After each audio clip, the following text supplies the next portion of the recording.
think the most special part about Prescott College is truly how you can take your learning completely into your own hands. It's not as if you go into a course and you're trying to do the bare minimum or you have all of these requirements. When you say self-directed, it's really challenging yourself to the way that you want to be. Like you can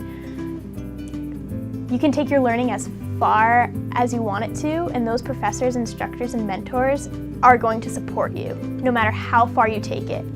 And the farther you take your learning, the more doors and windows open to you, more connections are made. Classes thrive when people in the class say, this is what I want to look into specifically, and they're like, teacher, this is what I'm going to do. I don't necessarily like that assignment, so I'm going to do this instead, and talk to them about it, right? And that capacity, being able to do that with the teachers, you can't do that much. I've done that in many classes where I'm like, that assignment is not going to help my learning.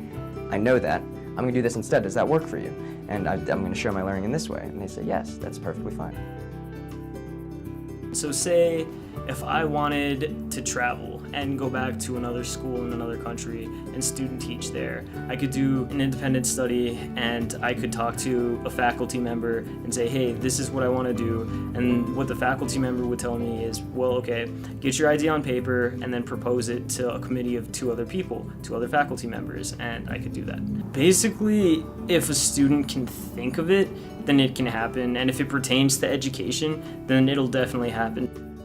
Self-directed learning has really made it easy for me to harness exactly what I want to get out of a professional career and prepare myself before I go out into it. The employers like the fact that I'm self-directed, and I feel like I learned the self-direction from coming to Prescott College, and it kind of helped me believe in myself and like that what I was doing was right and that I didn't need like a second opinion to like confirm it. Just kind of like, okay, well, what do I think needs to happen next? If I'm in this situation, what should I do? The person that's coming here is self-directed, is recognizing that this world needs a more proactive member of society, needs a steward for the earth, needs someone who's going to take the shovel, take the microphone, be ready for whatever role they're going into.